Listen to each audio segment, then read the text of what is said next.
Society pushes this idea that being single is losing, and it drives me insane. Everyone knows that. I rant about it on my Patreon all the time. Why is it such a big deal? We just want to be single, leave us alone. And being single isn't bad, and meeting people isn't bad, and not having to think about somebody else in life that's going to contribute to certain decisions is not a bad thing.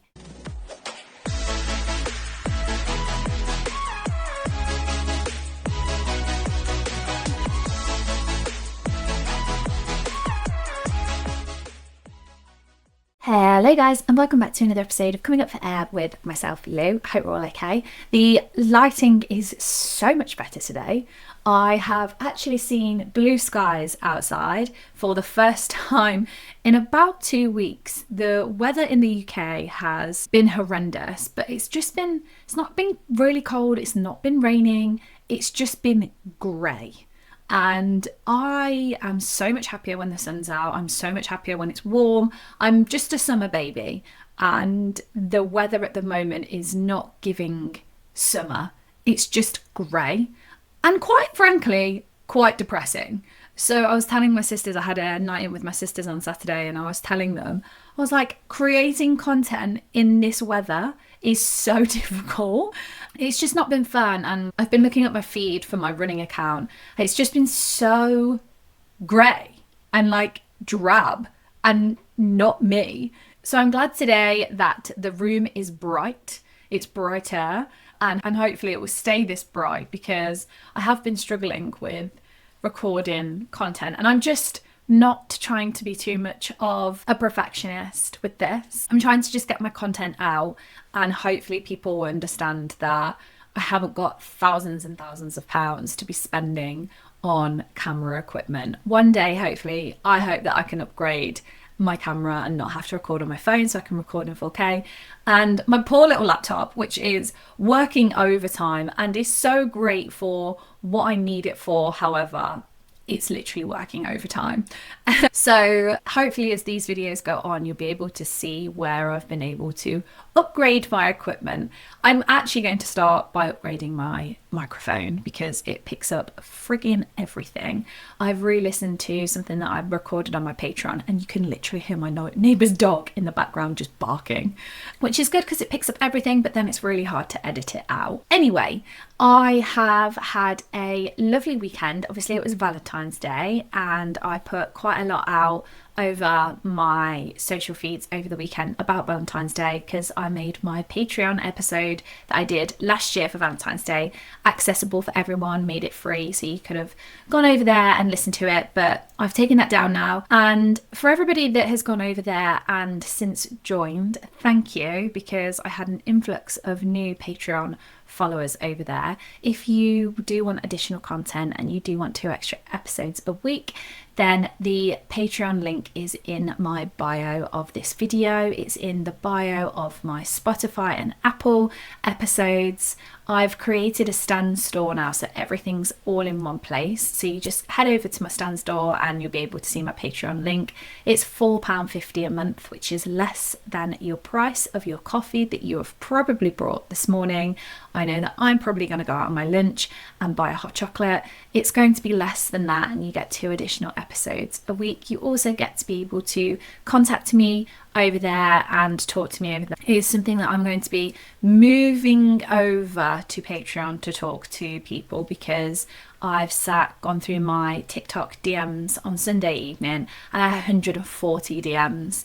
And for me, I want to make sure that my replies are decent, my replies are heartfelt, and my replies are going to help the people that are reaching out to me. However, 140 DMs is quite a lot of work. To ensure that everybody's getting the best out of me, I am going to be pushing people over there anyway. So if you haven't already signed up and that is something that you want to do, please follow the links in the descriptions of everything that you're listening on, whether it's audio or video, please just head on over to my stand store and you will be directed there immediately and we can sit and chat. So yeah, I had a really nice weekend. On Friday evening we had singles club, which was really good, and actually there was quite a few of us in singles club, and singles club was for anybody that isn't a girlfriend or a boyfriend. So there was a really big mix of people. Then my best friend and her boyfriend turned up, so it turned into like singles club, but also the couples that weren't really that bothered about celebrating Valentine's Day or were celebrating it on Saturday and Sunday. So it was really nice. There was actually a massive group of us that were at the pub, and it was just nice because I think a lot of people dread Valentine's Day, and if you'd have listened to my episode on Patreon, I talk about Valentine's Day doesn't have to be just about loving your partner. It can be about loving yourself and redirecting some of your love energy towards yourself. And I sat on Friday and I looked around and I was thinking, thank God for all these people in this room, because each of them that I was with, they've all contributed to my healing journey, and I was just very grateful to be sat with them. And we were making jokes about how Instagram, literally, I don't even know what it was about, like Instagram this year, but Instagram, oh my God, this year I couldn't get away from it. And not saying that I wanted to get away from it, but there were posts on posts, just people declaring their love for each other. And me and my best friend said, we were like, we don't remember it being this bad. But also then we had a bit of a laugh because I went back on my Facebook posts and screenshotted some of the posts that I'd put about my ex and sent them into our chat. And I was like, hey, like, this is what I used to post, like, how funny that now looking back, and obviously I was younger, but looking back now I wouldn't do that. And that's just something that stemmed from my breakup, and I talk about it quite a lot, and that I will not be sharing my relationship online at all. When I get into my new relationship, I don't want to share it online. I have, not that like I think couples have a point to prove, but I think especially when you've gone through a breakup, people are like wanting to know who you're with. And that could just be me, but I get questioned a hell of a lot of who I'm seeing, who I'm with, just because my ex is quite active on social media with his new girlfriend. We were together for a very long time, so I think people look at his social media and then come to mine to see if I've moved on or I've got somebody new, and it's just not going to be there. I'm just not allowing it to be there, and I don't want it to be there. And I know that sounds quite hypocritical of me, because I was very much like that type of girlfriend that wanted to be posted online. And I saw this TikTok the other day. Oh my God, it made me laugh so much. If you follow me on TikTok, it is in my reposts. So I was trying to explain this to my sisters. My TikTok is quite raw and quite real about my healing journey, and I talk really quite frankly about how I went through my breakup and how I got through my breakup, and I don't really shy away from the fact that I found it really tough. Whereas my reposts, the girls in there are doing the absolute most, and I love it. It's like the cocky side of breakups on TikTok, which I just haven't got, one, the balls to do, and two, some of these girls are articulating themselves so well. I just think, leave it to them, leave it to my reposts. They make me feel like I'm not the only one having those thoughts. Then go to my repost section, but the video's in there, and she's got like a pink cloud headband on, and she comes up to the camera and she's 5 years I wasn't posted on social media. 5 years I wasn't posted on social media. 2 weeks and he posted his new girlfriend. And it is so funny because that is me. 14 years of not being posted on social media. And I don't really know how long it took him to post her, because we didn't have each other on social media. But it just made me laugh, because I thought, oh my God, sometimes you think like in these situations where you think, oh my God, it's just me. Like I'm the only one going through this, but literally I think she's got well over 500,000 likes on it. And it just, even when I went to the comment section, I comment in these comment sections. I am so glad we're all together on this, because it's not funny because it's annoying, but it is funny because you just think, what the hell? And also, thank God it's not just me that thinks like this. Anyway, so I was very much like that type of girlfriend that wanted to be posted on social media, but not because we had anything to prove, because we didn't, because everybody knew we were together, because we were together for so long and we lived in such a small town. It was like we didn't have anything to prove. But I loved sharing my love for him on social media, but he just wanted to keep his social media for his hobbies or like all the crazy stuff that he did, and I just accepted it because that's how it was growing up. But then I think when we split up and I found out that he was posting her, that's fine, because he might have taken, I've said for years and years and years and years, like, why are you not posting me online? Why are you not posting me online? Why do I not appear on your social media? He might have taken that as, I need to treat this girl not better, but differently, because Liz always used to say, why don't you post me online? And he might tell a story about the fact that when I saw a photo of just her on his phone, he said to me, it's because you used to always say, like, why don't you take photos of me? And I used to ask him all the time, like, why do you not take photos of me? And I constantly had my phone out, like, taking photos of us, wanting to remember for the memes, to put up pictures around our house. Like, I was constantly taking photos of us because I was proud of us. And I like looking back and thinking, like, these are really good memories, and like these are nice memories to have and show like our children and things like that. But now when I think about the New Year's Eve that I had to delete everything offline, and bearing in mind we split up in February, I couldn't bring myself to delete photographs of us until the end of the year, because it just felt like it was like final then. I get reminders all the time on my gallery, on my Facebook. Like, I debated starting a new Facebook, but I get reminders all the time. Look what you were doing 5 years ago. And because we were together for such a long time, that stems back to a hell of a long way. So look what you were doing 7 years ago.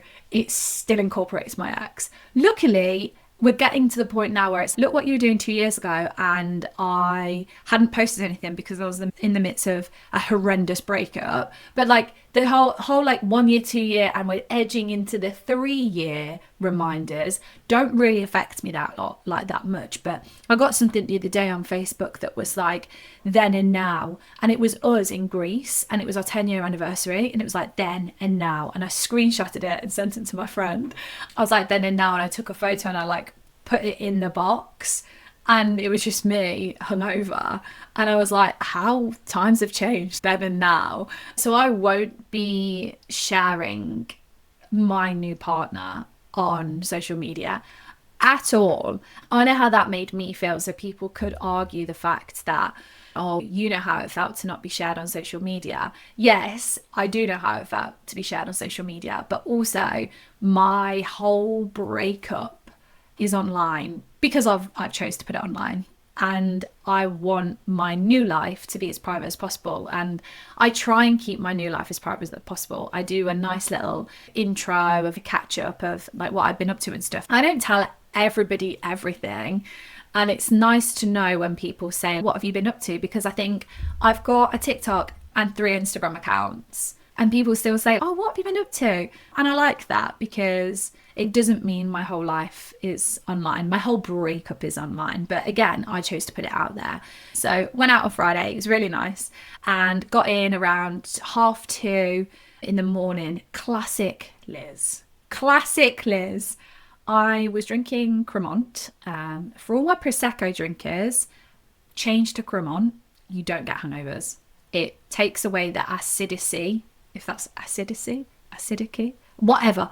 The acid level in Prosecco is huge. That's what gives you the hangover. So if you take that away, you get less of a hangover, which is stunning. I was drinking Cremant, and then we went into town. Me and my friend Ryan, we went to a different bar. And apparently I was gone for 2 hours, which is quite believable because my friend's bar shuts at 12 and I reappeared at 2:30. So I think I was gone for around 2.5 hours. But I wasn't gone anywhere like sus. I was literally just in this bar dancing around. I was dancing around. I was with Ryan.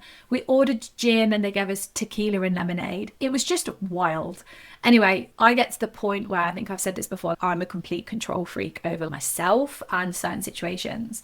So I know when I've had too much to drink, or I know when I'm getting to the point where I'm slurring my words, or I just need to go home. And I got to that point. So my best friend said that he saw me come bowling out of this bar, running across the road, and I ran straight up towards him and I was like, please can we go get some food because I need to go home. And he was like, she needs food, she needs to go home. So we went in to get some food, got some cheesy chips, and then I jumped in an Uber, got home. That was Friday. And then Saturday I stayed in. Saturday day I had loads of admin bits to do just around like my analytics and replying to DMs, replying to comments. So I was just doing that on the sofa. And then I went over to see my parents. My entire family turned up. It's so weird. I don't understand why this happens. We just have this homing device thing on my parents' house. I turned up, my middle sister turned up, my eldest sister turned up with my nephew and my brother-in-law. My dad then came back from wherever he was. We were all in the house together. My sister and my brother-in-law have been going to see houses, so we were just sat around talking about that. And then me and my sister stayed in together. We had a sister night on Saturday night that we try and do like once a month. We try and do something together, like we go out for dinner or have a night in. And because I knew that I was running 15 miles in the morning, I wanted to cook a huge pasta bake. So I cooked a huge pasta bake and ate the pasta bake, and then got up in the morning and ran 15 miles. And I am super proud of myself because I said to my dad on Saturday, I'm feeling a little bit like, I don't know, a bit down at the moment. And I think it's probably to do with the fact that I don't see anyone. Like, I'm very social. And obviously at the weekends I see people. That sounds like I've contradicted myself here. But in the week I don't see anyone because I'd work by myself. And I think last week I was a bit like wanted to bounce some stuff off people, and I just haven't got the people to bounce it off. And not a lot of people understand what social media is and how it works and stuff. So I was just saying to my dad, like, it is really hard to bounce ideas off of people that don't really understand social media. And I think it was getting to me a little bit, and I had then had this 15-mile run like looming over me. And I know for a fact that the minute you crack mileage like that, your mindset changes so much. And like this weekend, I've got to run a half marathon. I am not fazed by that because I got up to a half marathon so not easily, but it was like easy running because I knew that I had to do 2 miles on top of that. So my mileage goes down this week, she says. I think it does. 13 miles. It goes down to 13 miles, which is so nice because I can actually plan that in on Friday. So I ran 15 miles on Sunday, and long running takes over your day because it took me 2.5 hours. And then I had to come back, have a bath, make sure my muscles are repaired, restored, salt bath, carb up. And I was knackered. I fell asleep on the sofa. And that was like my entire day. So training for a marathon is no joke, and it does take up a majority of one of your weekend days because you're running long. But this weekend I'm going to run on Friday morning, and I'm going to do it early doors as well. So hopefully it won't take up too much of my day. Fingers crossed. So gosh, that was a long catch up. I hope your weekends were nice. I hope that Valentine's Day didn't make you feel too sad. Like I said, hopefully if you did tune into my Patreon episode, it made you feel a little bit better and a little less alone. So I hope that your weekend wasn't consumed too much about the reminders of being single, because it isn't a bad thing. It isn't a bad thing. Being single is not a bad thing. And if anything, it is actually empowering me more and more. And do you know what I love? I love it when people say, how are you single? And I'm like, it's a choice. I'm not single because nobody loves me and nobody wants to be with me. I'm single because I choose to be single. I'm not worried about getting into a relationship now. It's just a choice. Like, why do people not just take that as an answer? I don't want to be in a relationship. Oh, but why? Because I don't. I'm having a nice time. And to be quite honest, I've filled up my entire days with things to do with this, things to do with like marathon training, things to do with running, things to do with my family. I actually don't know where I would fit somebody in. at the moment because life is pretty wild. Anyway, I get a lot of DMs that are like, I've seen they're doing this, I've seen they're doing that, I've heard they're doing this, I've heard them doing that. We never used to do that. They never used to treat me like this. They never used to treat me like that. I'm going to delve into that and talk to you about that because I think it's one of those things. I remember going back on my analytics and like I look and see which one of my episodes are the most successful, and my episode where I think it's called I don't understand why they did that, or I can't understand how they did what they did, it got like 1,700 hits in a day once. And I think it's like one of those thought processes that you literally struggle to get out of. And I think this is quite similar. So hopefully this will put your mind at ease, make you feel a little bit better, because I think it is completely normal to think like this, because everybody is out there these days posting so much online. And that's why I started to speak about it at the start of this episode, because it's so easy to post things online and so easy to flaunt a relationship online. And before I get into that, I'm just going to, like I always do, put something out there so then I don't get crucified. This is not me saying that my ex did any of this. This is me just speaking in a general way about how to deal with this. When my ex does something, or when I can relate to something, I always say, for example, this is what my ex did. So the bigger that this podcast gets, the more ears it reaches, and the more I get comments or feedback, or I get like a snidey comment like, oh, she said this and that's not true, her ex didn't do that. So I have to be a little bit careful that we're not just tarring everything that I'm doing these episodes on into my breakup, because that isn't the case. So without further ado, guys, let's get into it. So obviously everybody knows my breakup story and knows that my ex has a new girlfriend. The girlfriend came on the scene quite shortly, in what I would say, in my eyes, was quite shortly after our breakup. A lot of people argue length of time and say you were completely split up and all the rest of it. That's fine, but I also think in my case and how I see it, it was like half my life. And then 6 to 8 months after, it was like somebody new was on the scene. So I really struggled with this because I was not in a position to welcome somebody into my life that quickly, and I couldn't understand how he was. And then I slowly was seeing things, hearing things from people, because in the breakup hemisphere, that is what happens when you go through a breakup, and more people find out about it. And I'm just as guilty of it. When I see that someone's broken up, I want to know why, and I'm like, oh my god, I can't believe they've split up, and I wonder what happened.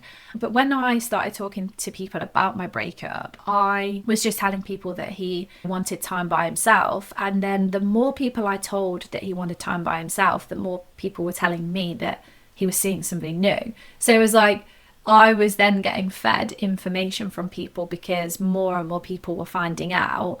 And that was quite hard for me, because I was like, oh, I don't really know whether to believe that. And then obviously I got told that he did have a new girlfriend. But it's really easy these days to go online, and especially if you haven't blocked your ex, or especially if you've still got family on like social media and stuff, to see them in a new relationship and to automatically presume that they are treating that person better. And caveat, I will just say this now, everybody's terms of being treated better is different to everybody else. So the fact that they might have taken each other on holiday might be somebody's, he never did that for me. Him posting on social media might be a huge thing to that person, and it'd be like, they never did that for me. Going out for dinner more, cooking for them, buying a house with them, or whatever it is, everybody's terms of their treating that person better is different. For me, I started off thinking, oh my god, he's treating her so much better, because I found out that he was posting her on social media. So for me, on the outside, I was like, not only is he treating her better, he's actually doing something that I asked for years and years to change, and it never changed.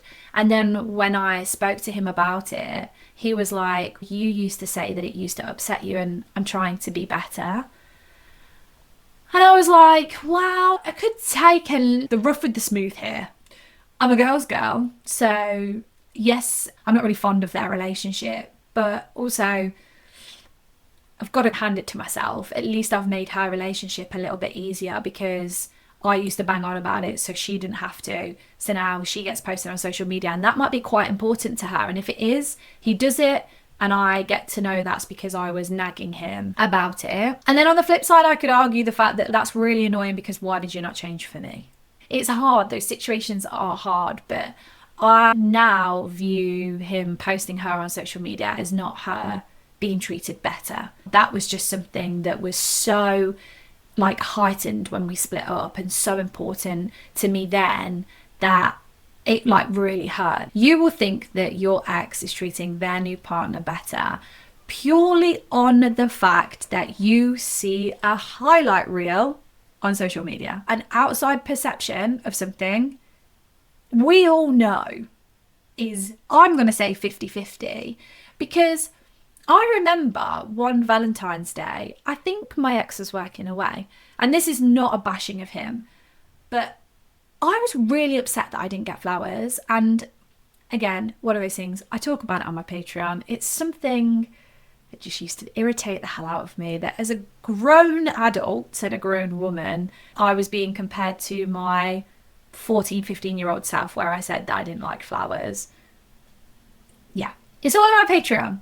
If you want to hear the story about the flowers, go on my Patreon. Anyway, so I didn't get flowers, and I was quite upset about it. And I can't think why it was, because it wasn't actually that long ago.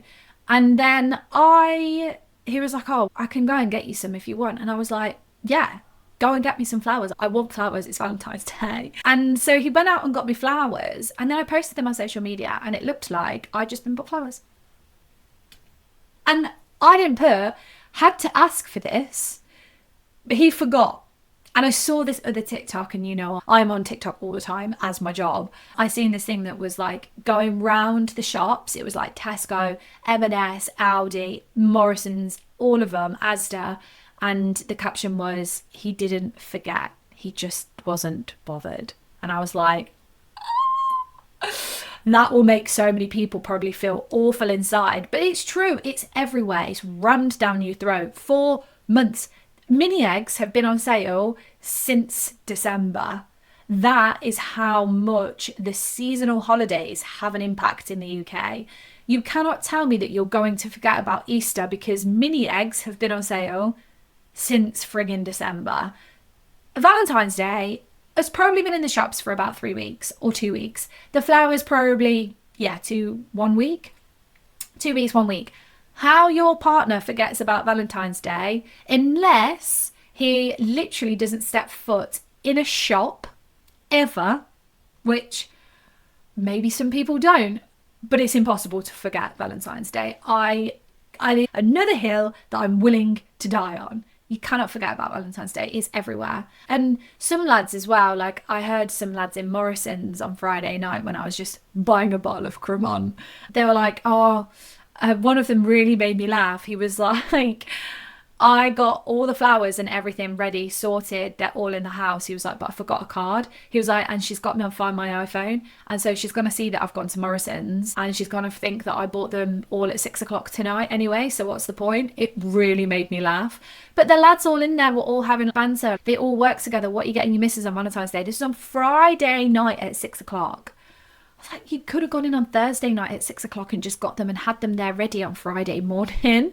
You are seeing cute captions, public affection, and your brain assumes that is 100% Bible real. That's how they're living in this world where they've got absolutely everything that you ever asked for. But social media isn't real. Social media is the highlight reel of your life. And let me tell you, I have got a private Instagram story, and I had to take people out of that because I was posting on there, and people that I didn't have in that private circle knew what I was doing.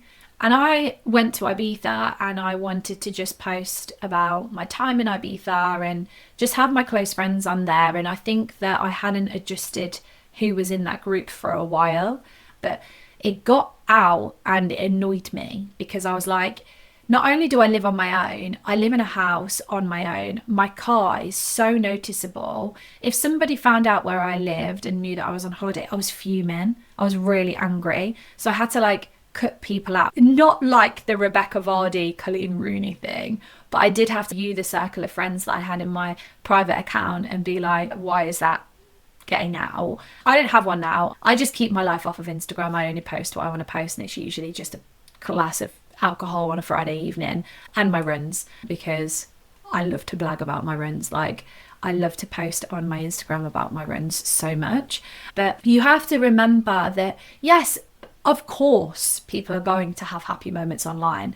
I am not saying that you're going to look at your ex's social feeds and you're going to see them on holiday and think, oh, yeah, but they're having a crap time. You have to remember that nobody is posting their arguments online. No one is posting the difficult conversations. Imagine if you posted a bouquet of flowers with the caption, got bought some flowers, however, had to ask for them, had a really crap week last week, he was working away, minimal contact, don't know where he was, came in at 5 o'clock in the morning, didn't tell me who he was with, but I got flowers, thank God. That's nothing to do with my breakup. That story was plucked out of there. But imagine, people don't do that. People don't do that. People don't do that. You have to remind yourself that it is a highlight reel. And yes, they are posting their best photos, but you also have to remember, and I remember this a lot with my ex, and this is like me, again, not bad mouthing him, but he used to hate photo time. I'd be like, can you just take a photo of me? So many of my photos, I'd be like taking photos of us, and then he'd just get sick of it. And I'd be like, I just want photos for the memes. And he'd be so bored of it. I've not seen photos of my ex and his girlfriend for well over a year. And they're the things that I remind myself of, that he will get to a point at photo time and then roll his eyes and not be asked and be like, oh, for God's sake. If I wanted to post like video stuff for content and stuff, he'd roll his eyes and he'd be like, for God's sake. That's how I make myself feel better about seeing it online. If they were capable of change, they would have changed. If they were capable of being able to listen to somebody say, I don't like it when you do this, so please don't do it again, and they did it again, and then again, why does it mean that when they're with somebody new that they're not just going to continue to do that? It doesn't mean that this person that they've met is now cracking the whip and saying, you can't do that, you can't do that. The chances are these patterns will return, and when they start to feel challenged for something or don't want to do something, or as something comes up that maybe you had an issue with and then the new partner has brought it up as an issue and they're now thinking, my ex had the same issue, I don't want to change. And so that's why people jump, I think, from relationship to relationship, because eventually over time the patterns do come back and then the new partner has the same issues, because why wouldn't they? The issues that you brought up were completely probably valid, and so they're going to show in the new relationship as well. And if anything, they're the same person, but they also now come with quite a lot of emotional baggage. And I always think that, because I always say I come with emotional baggage, but they come with emotional baggage that is different to you, because however they left is what they deal with, and that's the emotional baggage that they have. You have emotional baggage because you were left, and it's almost different because you'd want somebody to come in and understand how you were treated for definite, not question how you treated somebody else like that. And I think that is the difference. And when people get into new relationships and people say to me that they're scared of getting into new relationships because of the emotional baggage that they have, you don't have anything to be scared of. All you need to be concerned about is that when you went through your breakup, you've been left with emotional scars that might prompt an emotional reaction to certain situations. And when you find somebody, that person will understand that. What you don't have is to be worried about people questioning your characteristics and questioning your character as to how you acted in the breakup. Why did you do that? How did you end up being able to just walk out on someone? How did you end up just moving to the other side of the world? How did you just ghost somebody? You don't have to worry about all of that, because that's not you. That's you over here. You just have to know that you have to be able to communicate your emotional scars to somebody, so then you can't blame them if they act in a certain way that maybe prompts you to, be reminded of things that you would much rather forget. No one's questioning your character here. No one's questioning why you were able to act in a certain way. And I think that's a very powerful position to be in, and the nicer position to be in coming out of a breakup. Society pushes this idea that being single is losing, and it drives me insane. Everyone knows that. I rant about it on my Patreon all the time. Why is it such a big deal?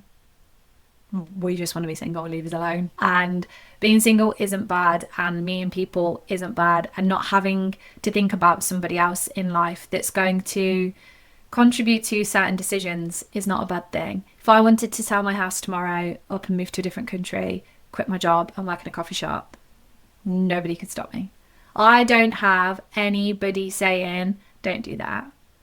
If I wanted to go out and not come back after having a 3-day bender and drink tequila until it was literally flowing through my veins as blood, no one could stop me from doing that.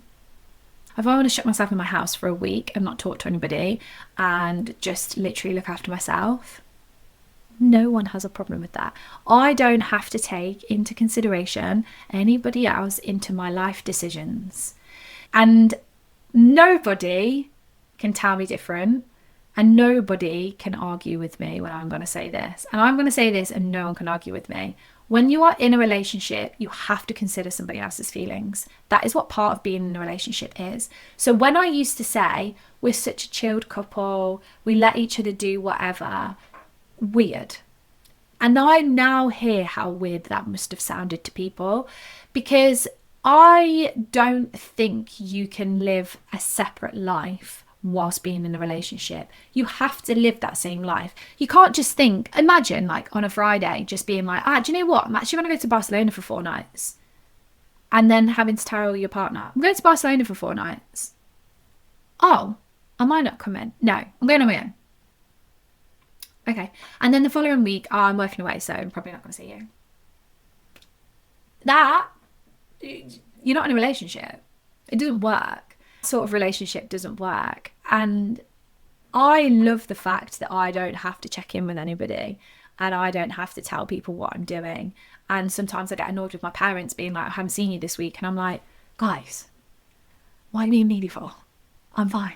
I text you, I check in with you. So if you're still single and your ex is in a new relationship, it is going to feel like they've won. So it is going to make you comparing like what they've got to what your life is quite heightened. You're gonna be really aware of it, because I was. And in reality, you need to remember that getting into a new relationship isn't an achievement. So you're not losing, it's just an experience. And you will experience so many different people when you get yourself out into the dating world, that like you're going to experience new people too. They've just experienced a new person and decided, no, I'm going to lock in. And that probably comes from a place of being scared about meeting new people, scared about having to get on the dating scene, scared about being single, scared about how it looks. And I know all of this because I've been that person. I was mortified that I was a single girl. I was mortified that I was having to go around telling everybody that I didn't have a new boyfriend when he had a new girlfriend. It was mortifying. I was so embarrassed. And then as I thought about it, I was thinking, hold on a second. It's not an achievement getting into a relationship. You don't win when you find somebody you want to be in a relationship with. It's literally just an experience. You're just experiencing somebody new. There shouldn't be this win or lose mentality. It's not how relationships work. And many people rush into relationships anyway as a distraction because they're thinking, I don't want to be on my own. all the thoughts that you have had whilst going through your breakup about not wanting to be on your own, can't be bothered with the small talk, you don't want to tell somebody what your favourite colour is and all of that jazz. All the thoughts that you have had since going through your breakup of being scared about being on your own, being scared about not finding somebody, being scared about getting into a new relationship, being scared about meeting someone's family or them not having the same hobbies as you. Your ex has had all of those feelings, all of them, but they've just chosen not to sit with them and not to think, hey, do you know what? It's actually not that scary and it's not a bad thing. They've probably thought, you know what? I don't actually want to sit with all of these feelings, so I'm just going to get into a new relationship, because it is the easy option.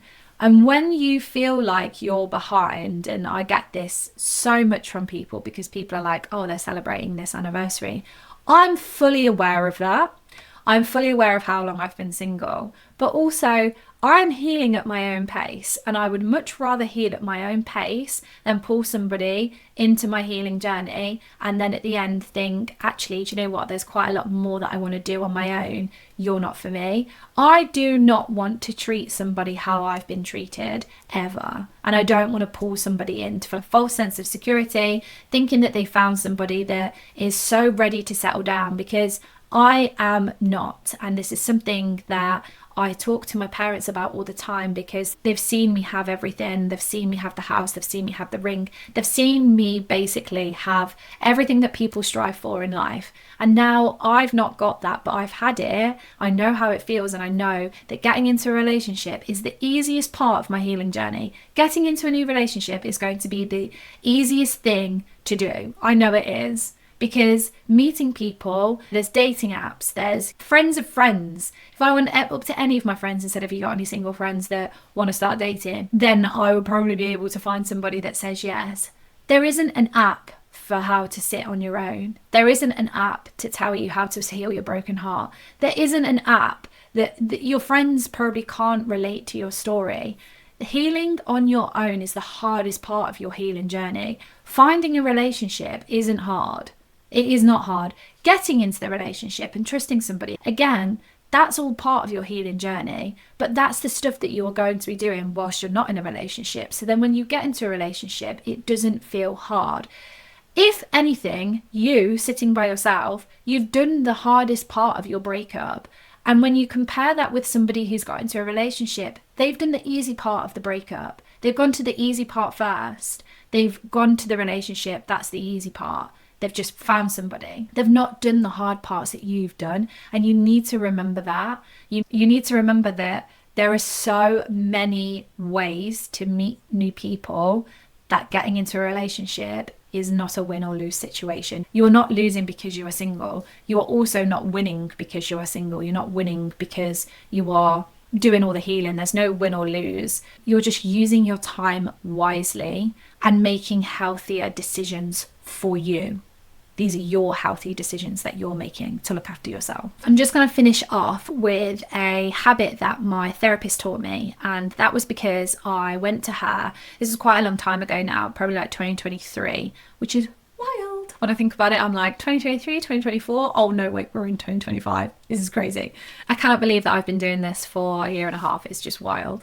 But I'm going to teach you a habit that my therapist taught me, which is so simple. And again, like a lot of the things that I talk about on here are simple habits, just things that we just forget about. And so I'm here to remind you that you can do these things. And I went to my therapist and I was saying to her, I am being told so much information about my ex and his new partner, and I don't understand why. If their name comes up in conversation, you can shrug it off. The best thing that I say to people, which is hilarious because people obviously know that I do, I'm like, oh, I don't really use social media. And people are like, what? Yeah, I don't really use social media for that. Social media is not for my friends. Social media is for what I'm building online. So I don't really go on it for my friends at all, to be fair. And people are like, but she's got 3 Instagram accounts and a TikTok. You don't have to explain yourself to anyone. That's a good response. I don't really use social media. And people don't know where to go from there, which is quite weird. You can take them off social media, you can protect yourself like that. And I do recommend it when you feel ready to do that. And I didn't feel ready for a very long time. But when you do feel ready, then do take them off social media so you don't have to scroll past certain things. I saw things at Christmas. I talk about it on my Patreon. Saw things at Christmas that I was like, it was jump scare after jump scare, and I was like, oh my god, I didn't realise that I still had these people on social media, because I do scroll quite quickly through my personal accounts. It's my other accounts that I spend a lot of time on. If you see them on social media, scroll past and tell yourself it's irrelevant. I don't know who they are. But the best thing that I did, and the best thing that my therapist taught me to do, is to treat them as a side character in your story. Think of your favourite film or favourite documentary or favourite series or favourite something. Just think of something and think of the irrelevant side character that no one really cares about and that doesn't really have a part to play in the storyline at all. And make them that character. The reason why you scroll past their social media is I don't know who they are. I don't know who they are. Their story is irrelevant to mine. And I don't really need to know if they're happier because it's not my business anymore. Their business is not my business. So the fact they're putting it on social media doesn't make a difference to me whatsoever.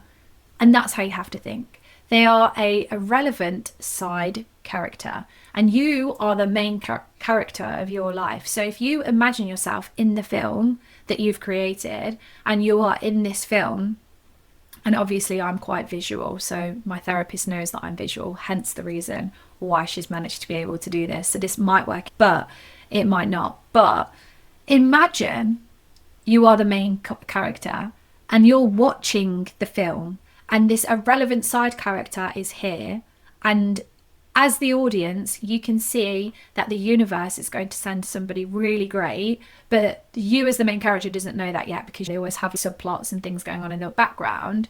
You'd be shouting at the TV like, why are you giving this person any airtime? Why are they part of the story? They don't have to be part of the story. They're irrelevant. And it's not even in a horrible way, but they removed themselves from your life. So you need to actually take that and think, okay, you removed yourself from my story. The fact that you're popping up on social media and people are bringing up your name, no, you're irrelevant. You're the irrelevant side character. And I don't really need to think about you because I'm too busy creating the main storyline because I'm the main character and I'm the main character of my life. And you don't have anything to do with that. The more it made me think, the more I thought about it, the more it made sense. The more when people said to me, oh my God, have you seen your ex? No, I scrolled past it 'cause it doesn't make an impact in my life whatsoever. It doesn't contribute to the main storyline. And the main storyline is you and your story, not what they're doing, not if they're happier. It shouldn't impact your life at all. And I know that it will impact your life and you will be sat there thinking, oh my God, she's better. 100%, like she's 100% better than me. And I know it because I've been there and I've sat there for months on end thinking this girl has obviously got something that I haven't. And now I look at it and think, one, the fact that if my ex is happier, I don't really care about that. It doesn't make any impact in my life. Two, she's not better, she's just different. She's a different experience. And we were together for a very long time. Following a breakup, they're bound to search for something different. Different doesn't mean better. Different just means different. And make sure that they are just an irrelevant side character in your life. And what they do and what they're doing is should not actually impact your life whatsoever. Because at the end of the day, and you're creating this story for you, not so you can turn around and say to your ex, look how good I am. Look how great I am. Look at my story. Look what I've created. You're creating it for you, and the more you protect your own peace and kick your side irrelevant character out, the more you realise that you are actually doing things for yourself and you're not doing things for any other reason, which is where you don't want to be. The best revenge is no revenge at all, and I stand by that 1000%. Apart from one thing, which I talk about on my Patreon, which my Patreoners will know about. It's not in the revenge how you would think of it. So just remember, your ex isn't treating their new partner better because characters don't change overnight. They will eventually probably repeat old patterns with them if they're not already doing so now. But there is no way that makes social media. No one is posting their bad bits on social media. Please don't ever forget that. And you are not behind because you are single. You are creating a new life because this new life is not something that you bargained on having to do. So you are not prepared, but you're going to be prepared. And that is what I have been doing for the last 3 years of my life. Well, for the last 2 years of my life, really. I've been rebuilding my life so then I am prepared to go into a new relationship healthier and not getting into toxic cycles, repeating old patterns, being able to know that I'm with the right person, being able to recognize characteristics that I don't want in a new partner. You are not behind because you are single at all. There's not a competition, because being single now is better than being in the wrong relationship and potentially hurting somebody like you've been hurt. We don't want to have to repeat old cycles or put ourselves in situations where we're thinking we can't get out of this. It's not what we want to be doing. It's the healthiest way, especially if you can be self-aware and you know you're just getting into a relationship to cause a distraction. 1000%. So hopefully you found this episode interesting and informative and useful. Let me know what you think in the comments. Like I said, I've mentioned my Patreon quite a lot this episode, so if you want to join my Patreon, the link for my stand store is below. I will speak to all of my Patreoners on Wednesday this week, where 2 extra episodes will be released. If not, I will see you back here on Friday for an hour-long episode. Look after yourself, guys. Have a lovely week. Take care. Bye.